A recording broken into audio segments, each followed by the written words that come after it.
The snow had been falling for 3 days straight when Zelda Harmon's wagon lost its wheel on the frozen trail just outside Lone Pine, California. And she knew with absolute certainty that she would die out here if someone didn't find her before nightfall. The year was 1883, and winter in the Sierra Nevada foothills was unforgiving to anyone foolish enough to travel alone. But she'd had no choice after her father passed 2 weeks prior in Sacramento, leaving her with nothing but debts and a wagon full of cooking supplies she'd managed to hide from the creditors. She was 22 years old, had never been this far from civilization, and was watching the sun sink behind the mountains when she heard the sound of multiple horses approaching through the snow. 6 men appeared through the white curtain of falling flakes, bundled in heavy coats and wearing wide-brimmed hats crusted with ice. They reined in their horses around her broken wagon, and the one in front, a broad-shouldered man with a thick, dark beard, dismounted and approached her slowly, hands visible and non-threatening. His eyes were a striking pale blue against his weathered face, and when he spoke, his voice was deep but surprisingly gentle. "Miss, you cannot stay out here. That wheel is not getting fixed before dark, and the temperature will drop below 0 tonight."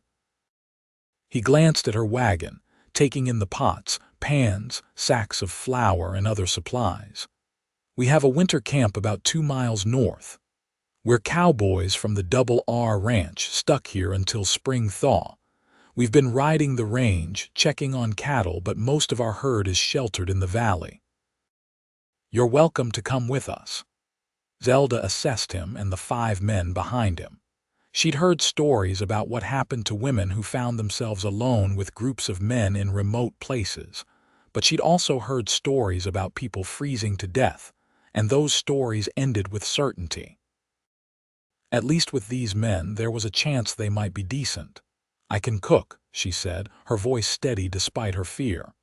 "If you're offering shelter, I can earn my keep. I'm a good cook and I have supplies." The bearded man nodded slowly. "I'm Yates Irving, that's fair. We've been eating beans and hardtack for weeks.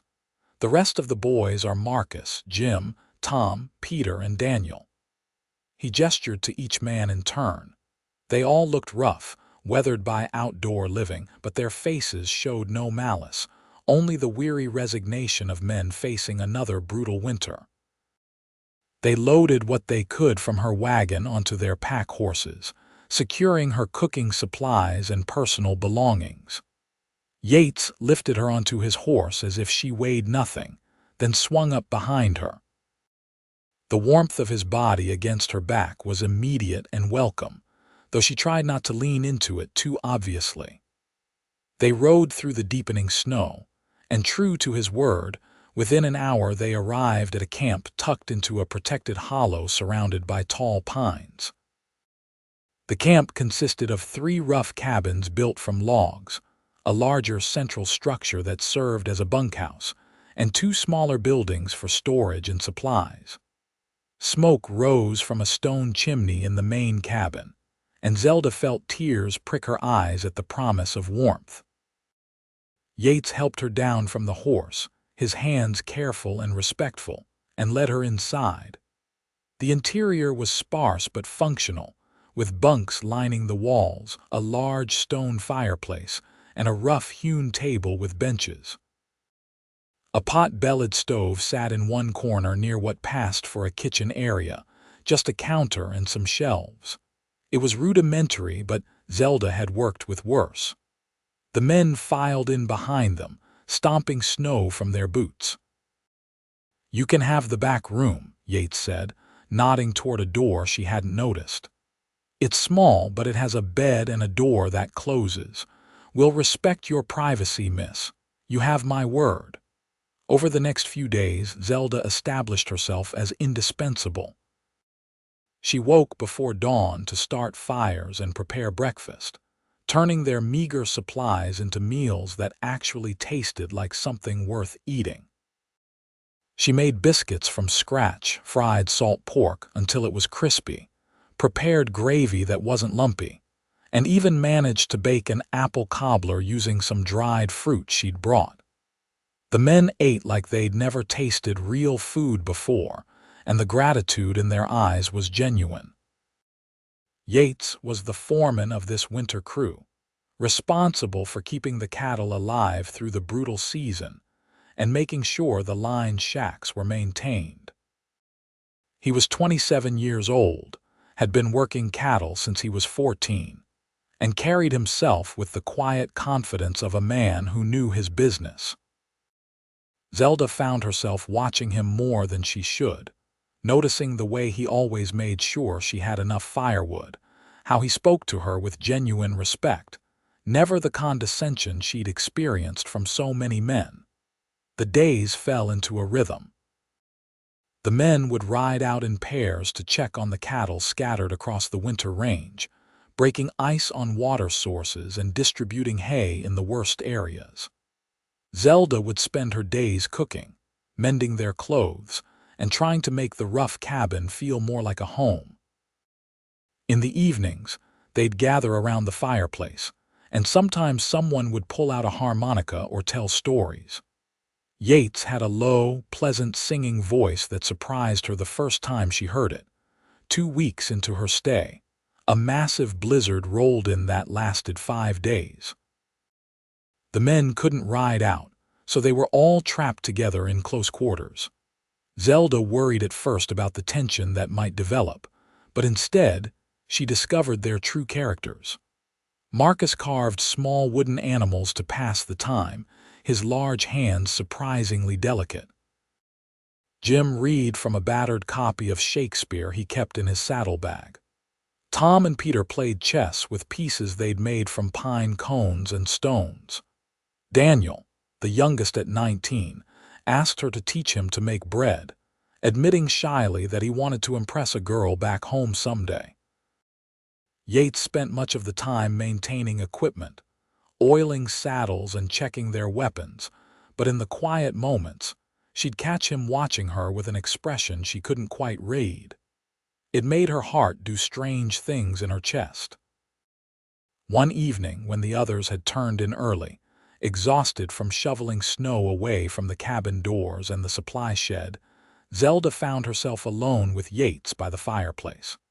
She was mending one of his shirts, a blue flannel with a torn sleeve, and he was working on a piece of leather tack. "Can I ask you something?" His voice was quiet, almost hesitant, which was unusual for him, of course. "Why were you traveling alone, if you don't mind my asking?" Zelda's needle paused.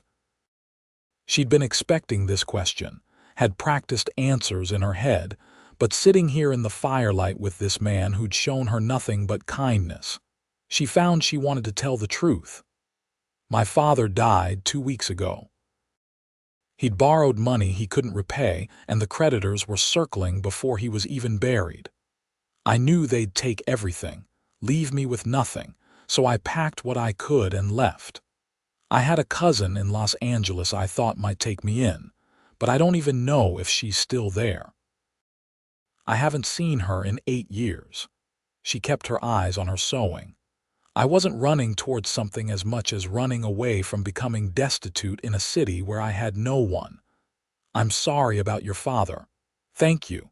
He was a good man who made some bad decisions. He taught me to cook, though. He was a chef before the war, worked in fancy restaurants. That's worth something." Yates set down his work and leaned forward, his elbows on his knees. "It's worth a lot. You've made this winter bearable in ways you probably don't realize." The men look forward to meals now instead of dreading them. They're in better spirits. That matters when you're stuck in close quarters for months. "I'm glad I can contribute." She tied off her thread and bit it clean. "You've all been very kind to me. I know it could have gone very differently. We're not savages." There was an edge to his voice that made her look up. His blue eyes were intense in the firelight. "Despite what some people think about cowboys, we've got mothers and sisters. Most of us have been hungry, cold, and desperate at some point. We know what it's like to need help." I didn't mean to imply, I know you didn't. I just want you to know that you're safe here. No one will touch you or disrespect you. I've made that clear." The way he said it, with such finality, made her believe him absolutely. She also realized with a start that she trusted him. Not just trusted him to keep the other men in line, but trusted him, personally, in a way she hadn't trusted anyone in a long time. Christmas came, and Zelda used some of the precious sugar and spices she'd been hoarding to make a proper celebration. She roasted a small wild turkey that Tom had shot, made stuffing with herbs she'd dried back in Sacramento, baked pies from canned pumpkin, and even fashioned decorations from pine branches and scraps of red fabric. The men were stunned into silence when they saw what she'd done, and Marcus actually had tears in his eyes. "My mother used to make Christmas like this," he said quietly. "Before she passed, I haven't had a real Christmas in 15 years." They ate until they were stuffed, and afterward, Jim read the Christmas story from a Bible he produced from his belongings. They sang carols, their rough voices blending surprisingly well, and Zelda felt something shift in her chest. These men, strangers just a month ago, had become something like family. And Yates, sitting beside her with their shoulders nearly touching, had become something else entirely, though she was afraid to examine it too closely. After the others had gone to bed, drunk on full stomachs and contentment, Yates helped her clean up. They worked in comfortable silence, washing dishes in a basin of warm water, and when she reached for a pot at the same moment he did, their hands collided. Neither of them pulled away immediately. "Zelda." The way he said her name made her breath catch. "I need to tell you something, but I don't want to make you uncomfortable. If you want me to stop, just say so." Her heart was pounding. "All right. I know you're planning to leave when spring comes, head to Los Angeles to find your cousin. And that's your right, your choice. But I want you to know that if you wanted to stay here in Lone Pine, I'd help you however I could. There are opportunities in town. The hotel might need a cook, or you could start a bakery. People would line up for your cooking." He paused, his thumb moving almost unconsciously against her hand. "I'm not asking you to decide anything now. I just want you to know you have options. You don't have to keep running." She should pull her hand away. She should maintain proper distance. Instead, she found herself turning toward him, looking up into his face. "Why do you care what I do come spring?" His expression was raw, vulnerable in a way she'd never seen. "Because the thought of you leaving feels like losing something important. Because you've brought light into a dark season and I'm selfish enough to want to keep that light." He did pull away then, stepping back. "I'm sorry, that was too much. I shouldn't have said anything." "No," she reached for him, caught his sleeve. "No, don't apologize, I just needed to understand." They stood there for a long moment, the cabin quiet around them except for the crack and pop of the fire. Finally, Zelda released his sleeve and stepped back, giving them both space to breathe. "I don't know what I'm doing come spring," she admitted. "I don't know if my cousin is even alive. I don't know anything except that for the first time in months, I feel safe. And that's because of you, because of all of you. So thank you for that. And thank you for being honest with me."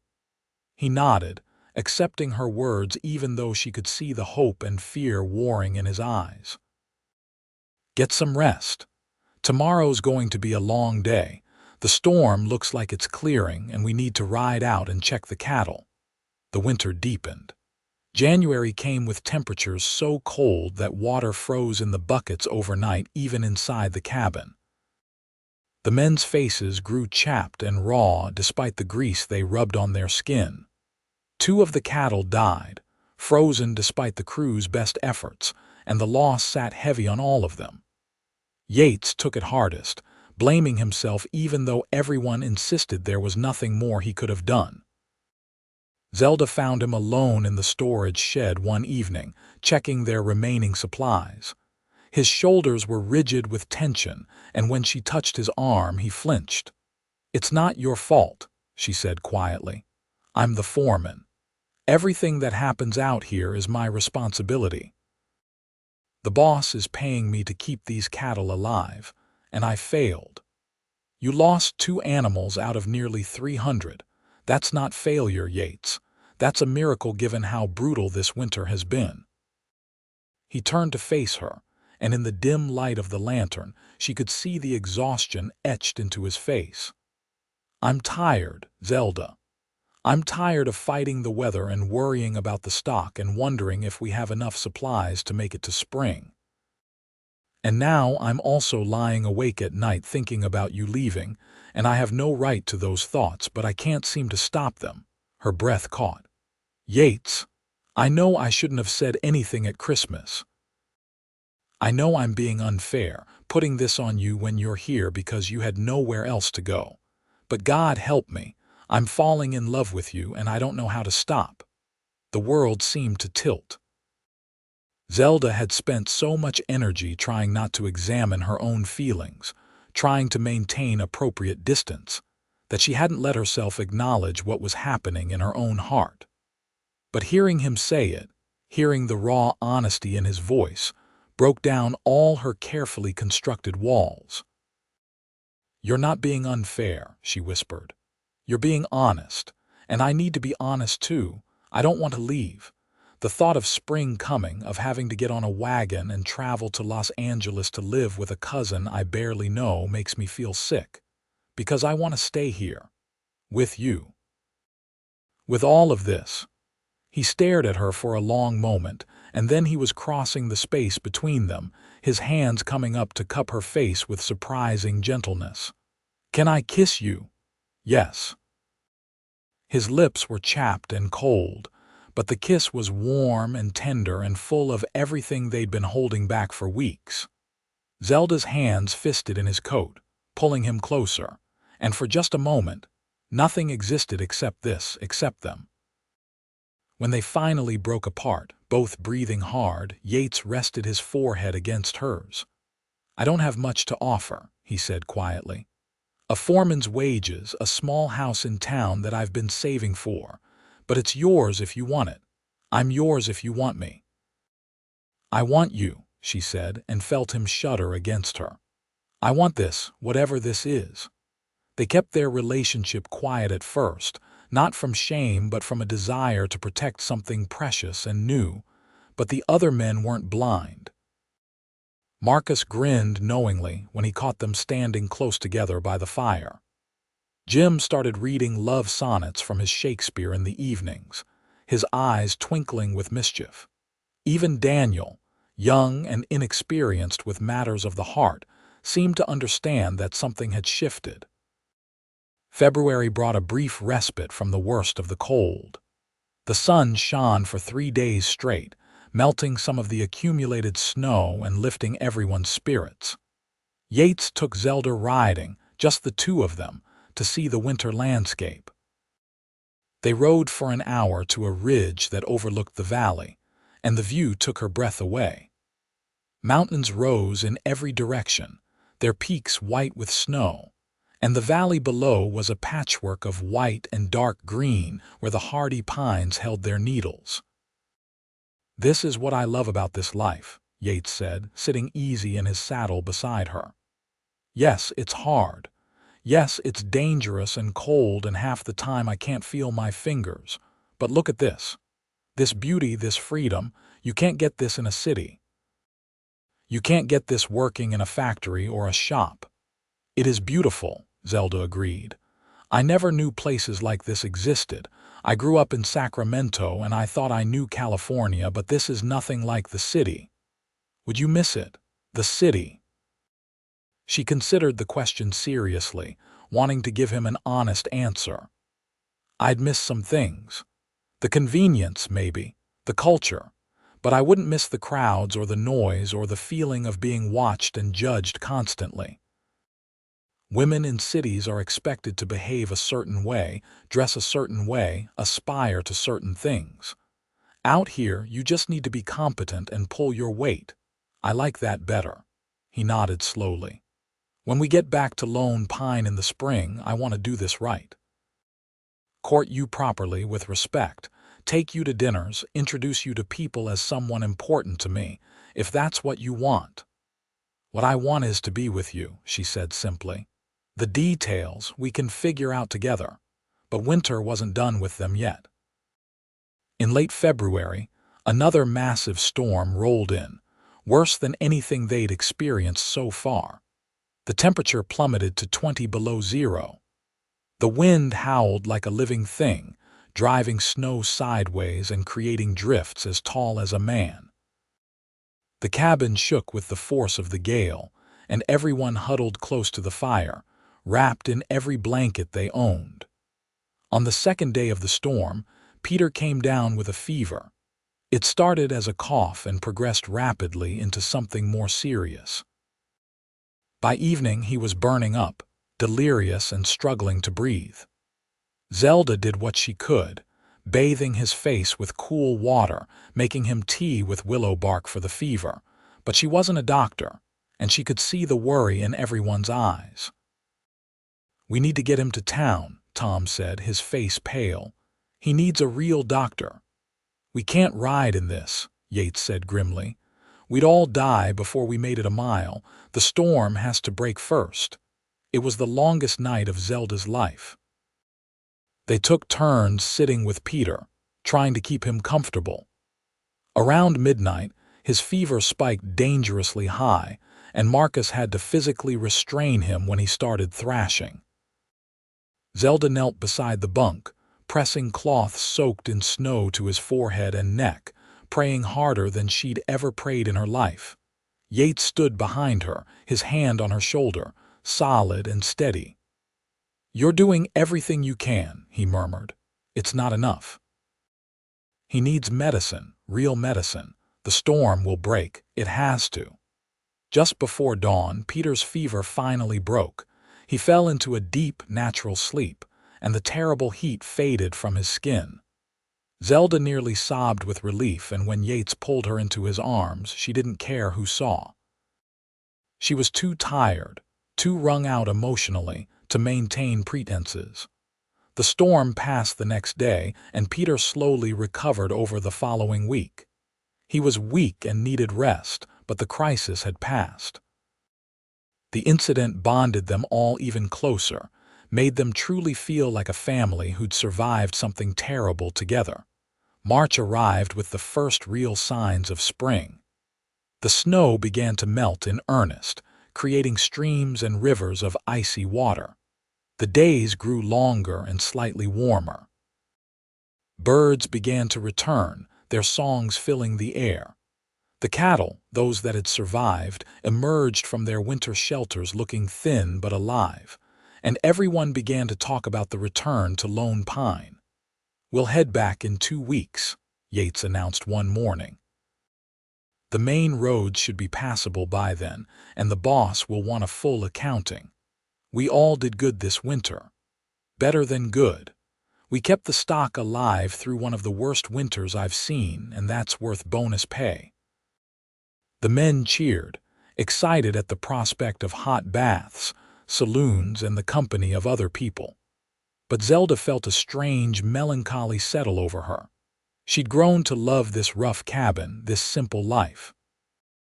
Going back to civilization meant facing reality, making decisions about her future, figuring out how to exist as a woman in a small western town. That evening, she and Yates took a walk around the perimeter of the camp. The snow was slushy underfoot, and the air smelled like pine and wet earth. Spring was coming, bringing new life and new possibilities. "I've been thinking," Yates said carefully, "about what happens when we get back. I want to marry you, Zelda. I know that's fast, and I know we haven't known each other long, but I also know what I feel. I love you. I want to build a life with you. But I need to know that's what you want too, not just something you're agreeing to because you don't have other options." Zelda stopped walking and turned to face him. The setting sun painted the sky orange and pink behind him, and she thought she'd never seen anything more beautiful than this man, rough and honest and kind. "I want to marry you," she said clearly. "Not because I don't have options, but because you're the option I choose. I love you, Yates. I didn't expect to fall in love out here in the middle of nowhere during the worst winter imaginable, but I did. And yes, I'll marry you." The smile that broke across his face was like sunrise. He picked her up and spun her around, both of them laughing, and when he set her down, he kissed her thoroughly, not caring that they were in full view of anyone who might look out the cabin windows. "I'll do right by you," he promised. "I'll work hard, give you a good life. We'll have a home, maybe children someday if you want them. I'll spend every day earning the gift of your love." "You already have," she said softly. "You saved my life that day on the trail, and every day since, you've shown me what it means to be treated with respect and kindness. That's worth more than all the money in the world." 2 weeks later, they packed up the winter camp and began the journey back to Lone Pine. The ride took 3 days with the pack horses, loaded with supplies and equipment. They had to navigate around areas where the snow melt had created impassable bogs, and once they had to stop and repair a bridge that had been damaged by flooding. But the weather was mild, the sun was shining, and everyone's spirits were high. When Lone Pine finally came into view, a small collection of buildings nestled in the valley with the Sierra Nevadas rising behind them, Zelda felt a complicated mix of emotions. This would be her home now, if everything worked out as planned. This small town of maybe 300 people, where everyone would know everyone's business, where she'd have to build a reputation and a life from nothing. Yates must have sensed her nervousness because he guided his horse closer to hers. "It's a good town," he said quietly. "Good people for the most part. They'll welcome you, especially once they taste your cooking." They rode down the main street, drawing curious stares from townspeople. Lone Pine was a working town, serving the ranches and mines in the area. It had a general store, a saloon, a hotel with a restaurant, a church, a schoolhouse, and scattered homes. Not fancy but functional and honest. Yates led them to the livery stable where they dismounted and began the process of settling the horses. The other cowboys dispersed with promises to meet later at the saloon for a celebratory drink. Yates lifted Zelda's bags from the pack horse and turned to her. "The hotel has rooms for let by the week. I'll get you set up there while we figure everything else out. Tomorrow, I'll talk to the boss, get our pay, and then we can make plans." "All right." She felt suddenly shy, overwhelmed by being around so many people after months of isolation. He must have seen it in her face because he took her hand, right there on the main street where anyone could see. "It's going to be fine. Better than fine. Trust me." She did trust him, so she let him lead her to the hotel, a 2-story building with a painted sign that read Pine View Hotel. The proprietor, a middle-aged woman with a kind face, looked Zelda over with sharp eyes but smiled when Yates explained the situation. "We'll have a wedding in a few weeks, Mrs. Crawford," Yates said. "Miss Harmon will need a room until then." Mrs. Crawford's eyebrows rose. "A wedding? Well, congratulations. We don't get many of those around here. I'll give you the corner room, dear. It has a nice window with a view of the mountains." Over the next few days, Zelda met what felt like everyone in town. Mrs. Crawford introduced her to the other women, who ranged from curious to cautiously friendly. The minister, Reverend Thompson, agreed to perform the wedding ceremony. Yates took her to meet his boss, Mr. Richard Donovan, owner of the Double R Ranch, who shook her hand warmly and thanked her for taking care of his crew through the winter. "Yates tells me you're quite the cook," Mr. Donovan said. "If you're looking for employment before the wedding, I'm sure Sarah at the hotel restaurant could use help." Tourist season starts soon, and she's always overwhelmed. It was a kind offer, and Zelda accepted gratefully. Having her own income, even for a few weeks, felt important. It meant she was contributing, building her own place in this community rather than just being Yates's bride-to-be. Working in the hotel restaurant was different from cooking for the Cowboys. The menu was more varied, the pace faster, and she had to deal with demanding customers.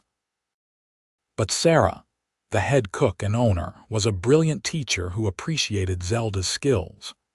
They fell into an easy working relationship, and Sarah started letting Zelda experiment with some of her own recipes.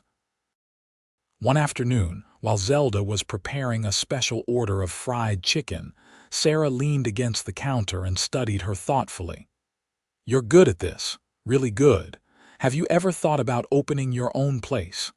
Zelda paused mid-dredge of a chicken breast. "My own restaurant.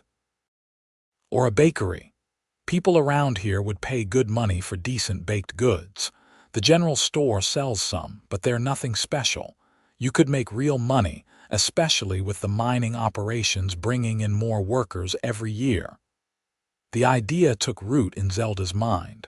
Her own business. Financial independence. A way to contribute to her future marriage as a true partner rather than a dependent. That evening, she brought it up with Yates over dinner. They were sitting in the hotel dining room, and Yates had cleaned his plate of the pot roast she'd made for the evening special. When she explained Sarah's suggestion, he set down his fork and leaned back, considering. "It's a good idea," he said slowly. "A smart investment if we can scrape together the capital. There's an empty storefront on the main street, used to be a cobbler's shop before he passed. Might be available for cheap. I have a little money left from what I sold in Sacramento," Zelda said, "and I've been saving my wages from the restaurant. It's not much, but it's a start. I've got savings too. Been putting away money for years, planning to buy my own place eventually. We could use some of it for this. Invest in your business. Our business, really, since we'll be married." The fact that he immediately considered it our business rather than just hers made Zelda's heart swell.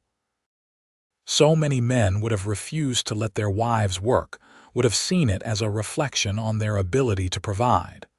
But Yates understood that she needed this, needed to build something of her own. "Let me talk to the landlord," Yates continued. "See what he wants for rent. And we should talk to the bank about a small business loan, get the capital to do this right. Buy proper equipment, inventory, maybe hire help when you need it." Over the next week, they threw themselves into planning. The landlord agreed to a reasonable rent with the first month free.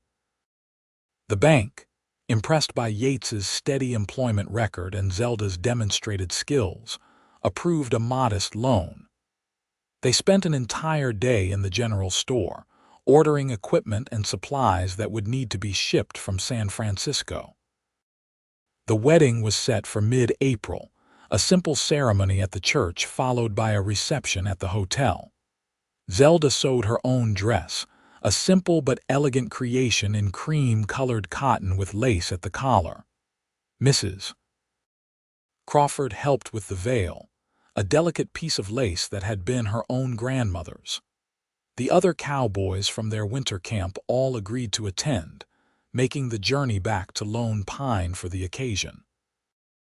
The night before the wedding, Zelda stood alone in her hotel room, looking at her dress hanging on the wardrobe door.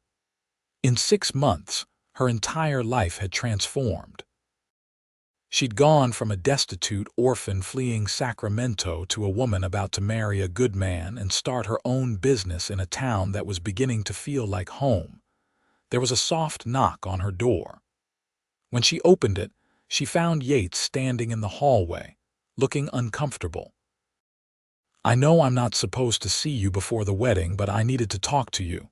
Come in." She stepped back, letting him enter. He closed the door behind him but stayed near it, respecting propriety even now. "I just wanted to make sure," he said quietly. Make sure you're doing this because you want to, not because you feel obligated or trapped. I need to hear you say it again, that this is your choice." She crossed the room and took his hands in hers. "Yates Irving, I am marrying you tomorrow because I love you. Because you're the best man I've ever known. Because when I think about my future, you're in every single image. Because you make me laugh and you make me feel safe and you see me as an equal partner. Is that clear enough?" His smile was slow and warm. Yeah, that's clear enough." He pulled her close, resting his chin on top of her head. "I'm going to spend the rest of my life making sure you never regret this choice. I know you will." They stood there for a long moment, wrapped in each other's arms, savoring the last quiet moment before their lives changed forever. Finally, Yates pulled back, pressed a kiss to her forehead, and left her alone to rest. The wedding day dawned clear and beautiful. Spring had fully arrived, bringing wildflowers and green grass and warm sunshine. Zelda dressed carefully, her hands steady despite her racing heart. Mrs. Crawford helped with her hair, pinning it up in an elegant style and securing the veil. "You look beautiful, dear," the older woman said with genuine warmth. "Yates is a lucky man." The church was small but packed. It seemed like half the town had turned out for the wedding, curious about the woman who'd spent the winter cooking for Cowboys and captured the foreman's heart. The other Cowboys sat in the front pew, cleaned up and looking almost unrecognizable in their best clothes. Marcus gave her an encouraging smile when she entered. And then she saw Yates, standing at the altar in a new suit, his hair trimmed and his beard neatly groomed. But it was his expression that stopped her breath, the look of absolute love and devotion on his face as he watched her walk down the aisle. The ceremony was simple and traditional. Reverend Thompson spoke about love and commitment, about the sanctity of marriage and the importance of partnership. When it came time for vows, Yates's voice was steady and clear. "I, Yates Irving, take you, Zelda Harmon, to be my lawfully wedded wife. I promise to love you, honor you, protect you, and walk beside you through whatever life brings us. I promise to treat you as an equal partner, to respect your dreams and support your ambitions. I promise to be faithful and true from this day until my last day." Zelda's voice shook slightly but grew stronger as she spoke. "I, Zelda Harmon, take you, Yates Irving, to be my lawfully wedded husband. I promise to love you, honor you, stand beside you through hardship and joy. I promise to be your partner in building our life together, to support your work and share your burdens. I promise to be faithful and true from this day until my last day." When the Reverend pronounced them husband and wife, Yates kissed her thoroughly, and the congregation erupted in cheers and applause. The reception at the hotel was lively and joyful. Sarah had prepared a feast, and there was music and dancing. The Cowboys told embarrassing stories about Yates that made him blush and Zelda laugh until her sides hurt. Mr. Donovan gave a toast praising both of them for their hard work and character. Even the sheriff, a gruff man named Williams, raised his glass and wished them well. As the evening wore on and the celebration continued, Yates pulled Zelda aside. "Want to get some air?" They slipped out the back door into the cool evening. The sun was setting, painting the sky in brilliant shades of orange and purple. Yates led her to a bench behind the hotel where they could see the mountains. "This morning I was terrified," he admitted. "Terrified you'd change your mind, that you'd realize you could do better than a cowboy who spends half his life sleeping in lined shacks." "I'd never do better than you," Zelda said firmly. "You're exactly who I want, exactly who I need. We're going to build a good life together, Yates. I can feel it." He pulled her close, and they sat in comfortable silence, watching the sun disappear behind the mountains. Tomorrow, they'd start their new life in the small house Yates had been renting on the edge of town. Next week, they'd open the bakery. Next month, they'd start saving for a larger house, maybe thinking about a family. But tonight, they just sat together, two people who'd found each other in the most unlikely circumstances and decided to build something beautiful together. The bakery opened on a bright morning in early May. Zelda had spent days preparing, baking test batches and perfecting recipes. They'd named it Harmon's Bakery, and Yates had painted a sign himself that now hung above the door.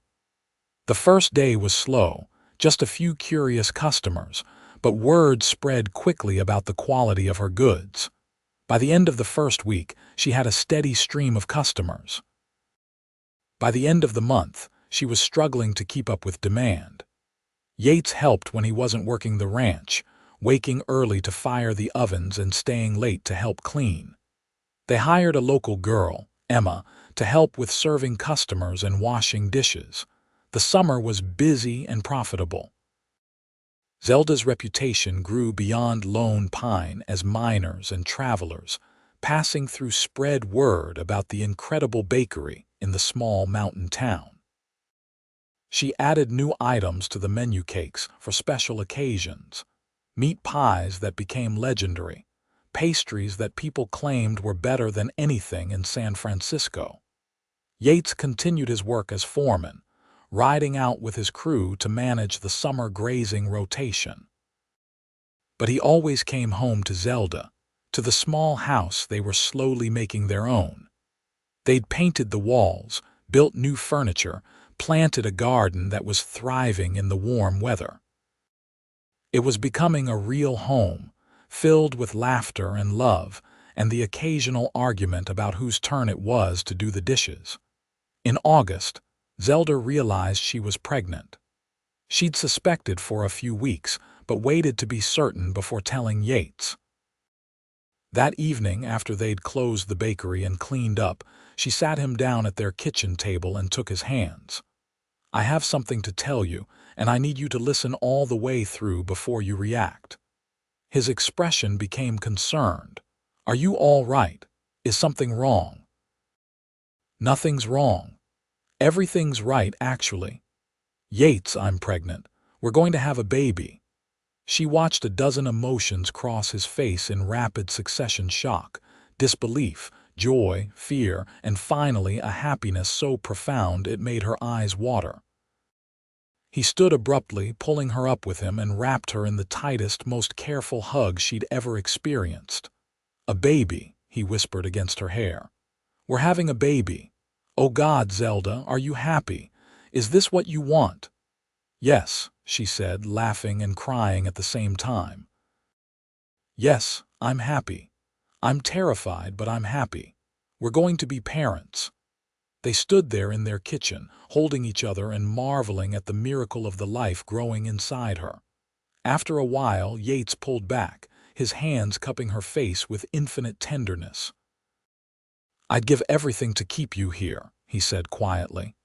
"Everything I have, everything I am. You and this baby, you're my whole world now. I'm going to take care of you both, provide for you, make sure you have everything you need." "I know you will," she said. "We're going to do this together, just like everything else." The pregnancy progressed smoothly through the fall. Zelda continued working in the bakery, though she let Emma take on more responsibilities as she grew larger and more tired. Yates became almost comically overprotective, insisting she rest more, hiring additional help without consulting her, hovering anxiously whenever she lifted anything heavier than a mixing spoon. "I'm pregnant, not made of glass," she told him one evening when he tried to physically stop her from kneading bread dough. "I know, but humor me.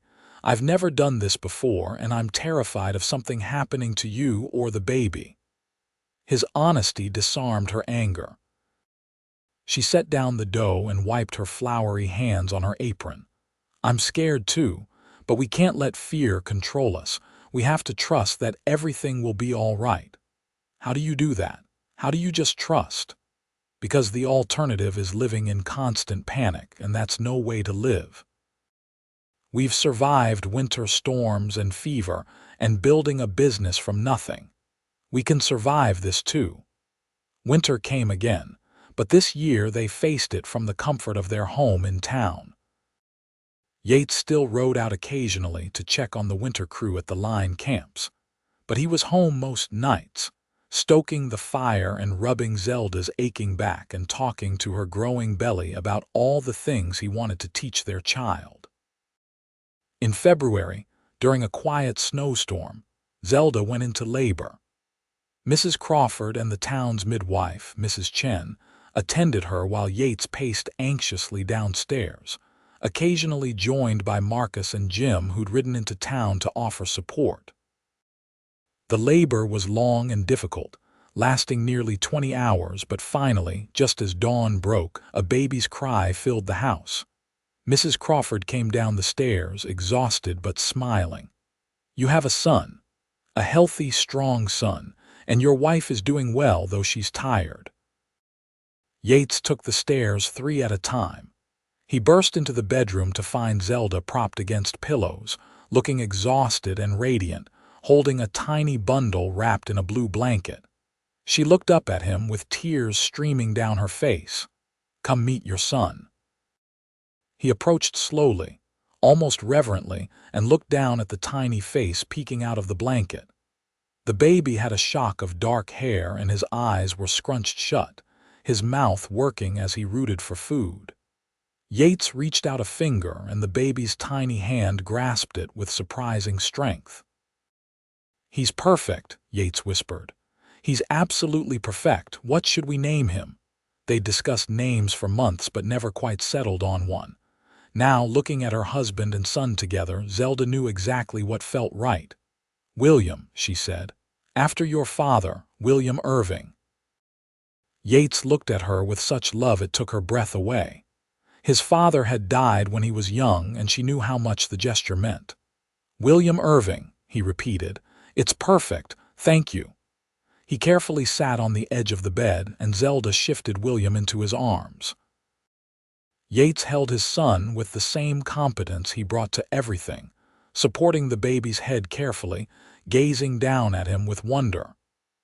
"I promise to be a good father to you," he said quietly.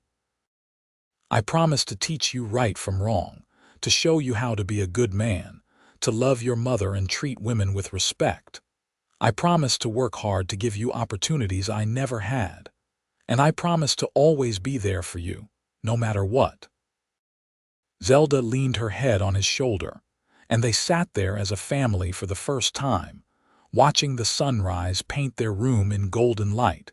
The years that followed were full and rich. The bakery continued to thrive, and Zelda eventually hired a manager so she could spend more time with William. Yates was promoted to ranch manager, a position that paid better and required less time away from home.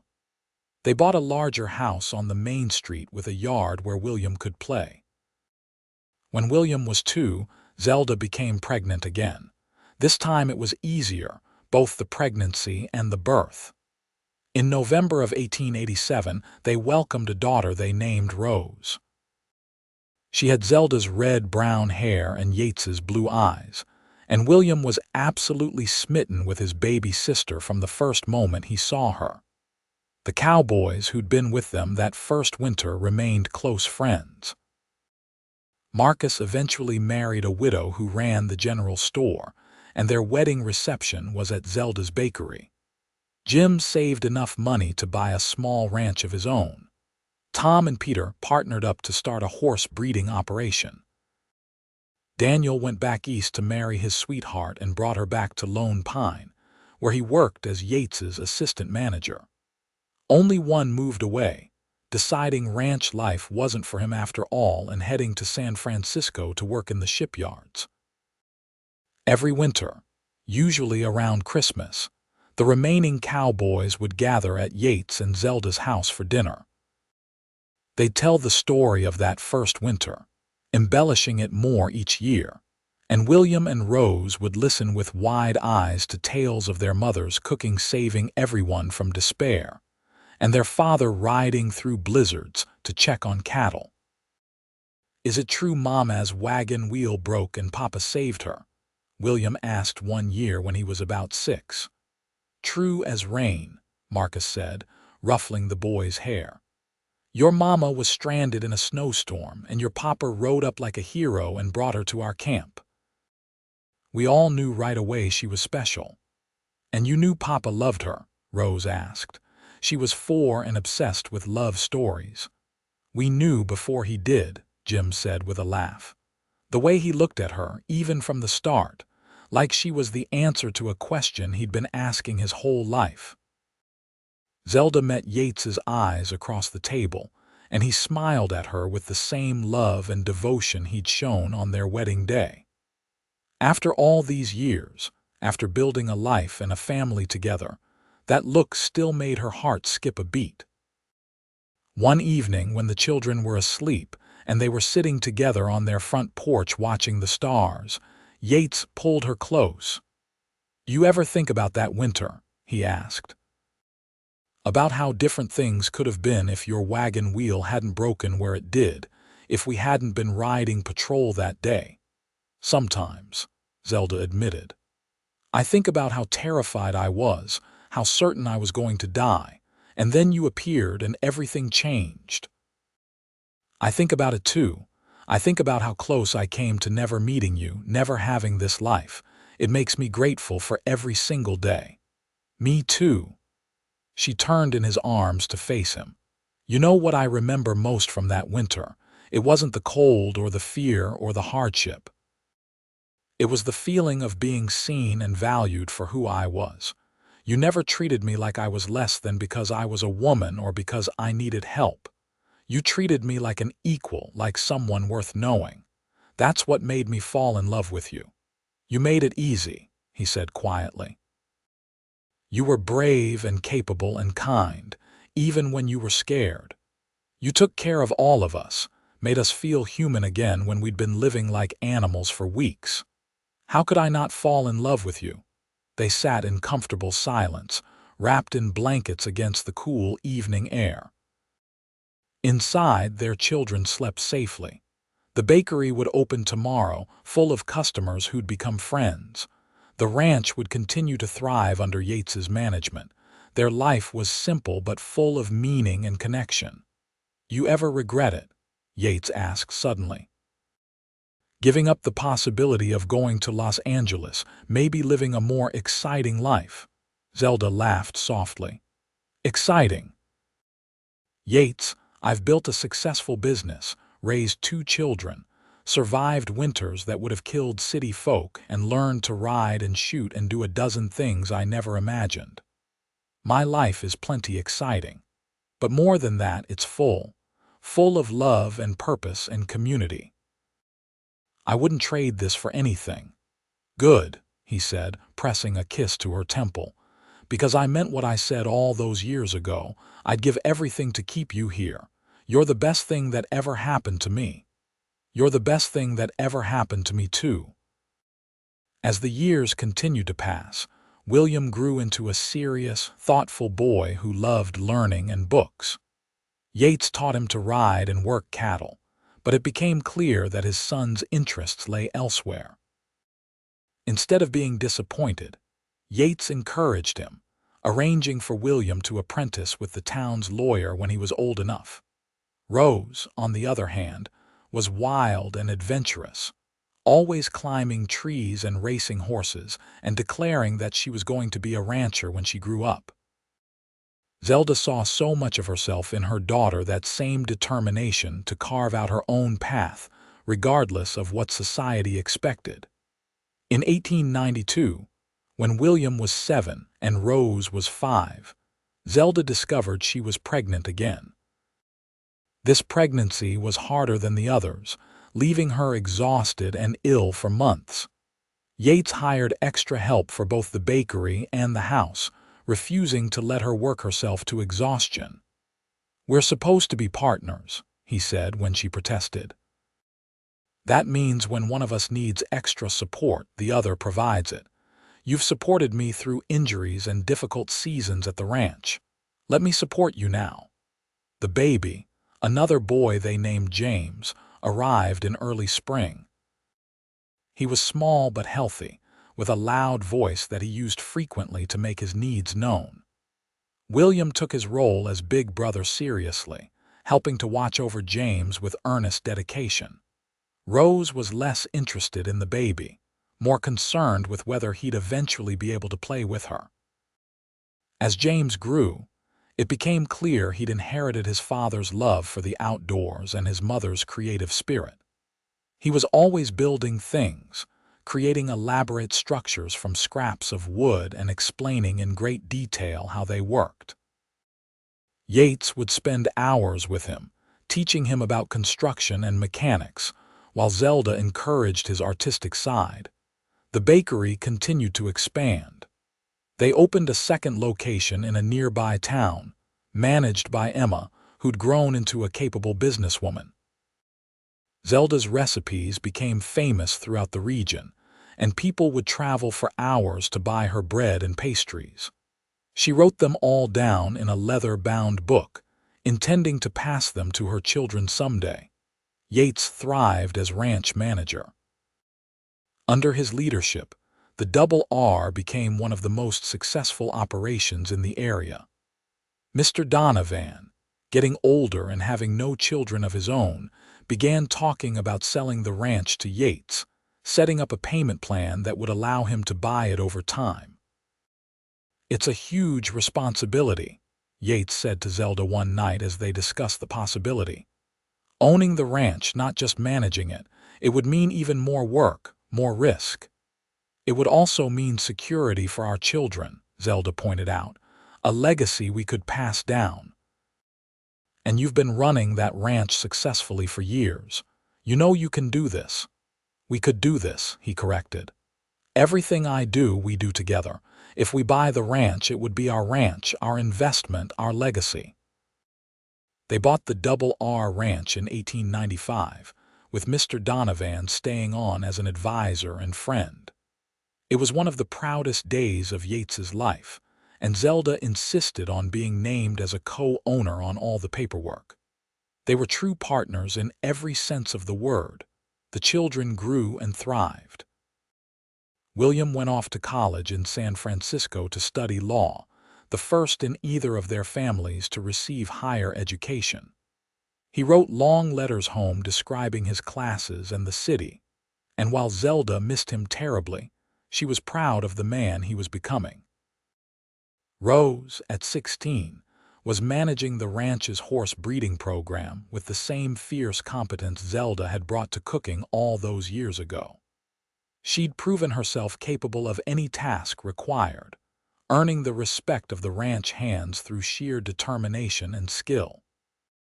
She'd also caught the eye of Daniel's eldest son, Thomas, and while she claimed she was too busy for romance, Zelda saw the way she looked at him. James, at 10, was already showing signs of the engineer he'd become, designing improved systems for the ranch and driving everyone crazy with his constant questions about how things worked. One winter evening, nearly 15 years after that first winter together, Zelda and Yates found themselves alone in the house, all three children off on various pursuits. They sat together in front of the fireplace in the home they'd built together, and Zelda reflected on how far they'd come. "Do you remember that night in the storage shed?" she asked. "When you told me you were falling in love with me, how could I forget? I was terrified I'd scared you off, said too much too soon.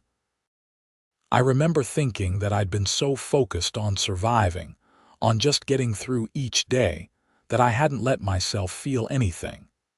And then you said those words, and it was like something broke open inside me. Suddenly I could imagine a future that wasn't just about survival, but about actually living, about being happy." Yates pulled her closer. "I remember the exact moment I knew I loved you. It was Christmas Day, watching you serve dinner to all of us. You'd worked so hard to make something special out of almost nothing, and you were smiling, genuinely happy to be making other people happy. I thought, this is the woman I want to spend my life with. This is what love looks like." And here we are, 15 years later. 3 children, 2 businesses, a ranch. We've built something remarkable, haven't we? We have. And I fall more in love with you every single day.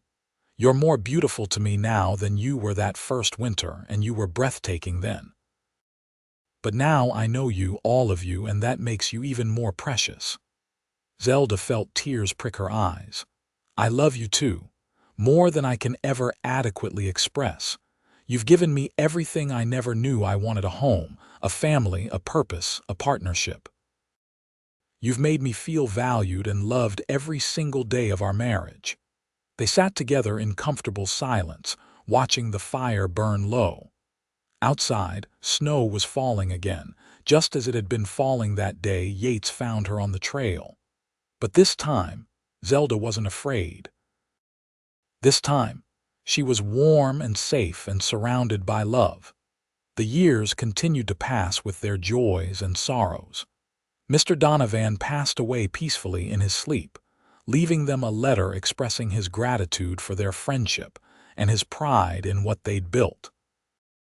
Marcus's wife died after a brief illness, and they all mourned together, supporting their friend through his grief. Jim's ranch was damaged in a fire, and the entire community came together to help rebuild. But there was joy too. William graduated from law school and returned to Lone Pine to open his own practice, bringing with him a sweet-natured wife named Catherine who'd grown up in San Francisco. Rose and Thomas finally admitted their feelings for each other and married in a ceremony at the ranch, with Rose declaring she'd never wear a dress again after that day.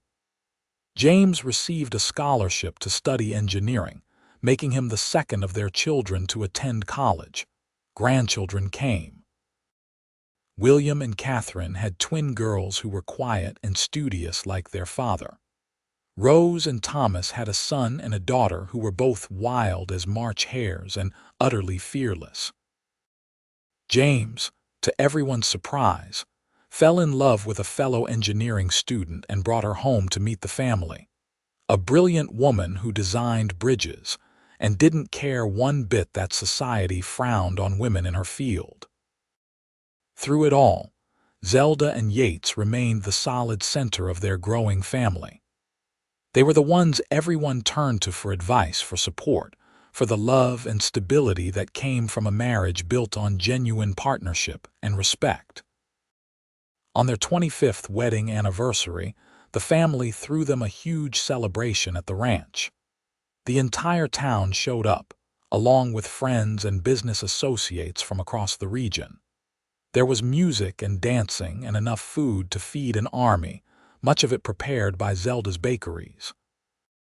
As the evening wore on and the celebration continued, Yates pulled Zelda away from the crowd. They walked hand in hand to the ridge overlooking the valley, the same place they'd ridden that day so many years ago, when winter was finally releasing its grip. The view was still breathtaking, mountains rising in every direction, the valley spread out below them. But now, scattered across that valley, were the results of their life's work. The ranch with its grazing cattle and improved facilities. The town with its growing population and thriving businesses.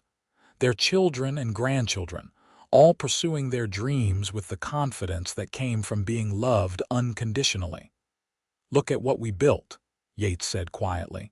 Not just the businesses or the ranch, but this. This family, this community, this legacy. I couldn't have imagined any of this that day I found you on the trail. Neither could I, Zelda admitted. I thought I was running away from failure, but really I was running toward everything I'd ever wanted, toward you. He turned to face her, taking both her hands in his. In the fading light, she could see the silver threading through his dark hair, the lines around his eyes from years of squinting in the sun. He was 52 now, and she was 47, and they'd lived an entire lifetime together. I love you, he said simply. I love you exactly as much as I did the day we married, and about 1,000 times more because now I know exactly how lucky I am. Thank you for choosing me, for building this life with me, for being my partner in everything. Thank you for seeing me, she replied. For valuing me. For showing me every single day what real love looks like. I'd choose you again in a heartbeat.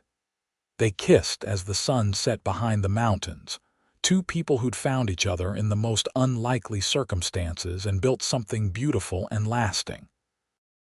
Behind them, their family and friends celebrated, music and laughter floating on the evening air. Ahead of them lay more years together, more challenges and triumphs, more moments of simple joy. But in that moment, standing on the ridge overlooking their kingdom, they were simply two people in love, grateful beyond measure for the twist of fate that had brought them together that snowy day so long ago.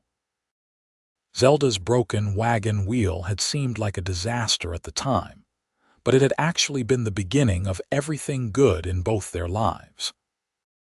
As they walked back to the celebration, arms around each other, Zelda thought about that terrified young woman she'd been, stranded in the snow with no idea what her future held. If she could go back and tell her younger self that everything would work out better than she'd ever dreamed, she wasn't sure that woman would believe her. But it was true. Love and hard work and partnership had transformed both their lives into something richer and fuller than either had imagined possible.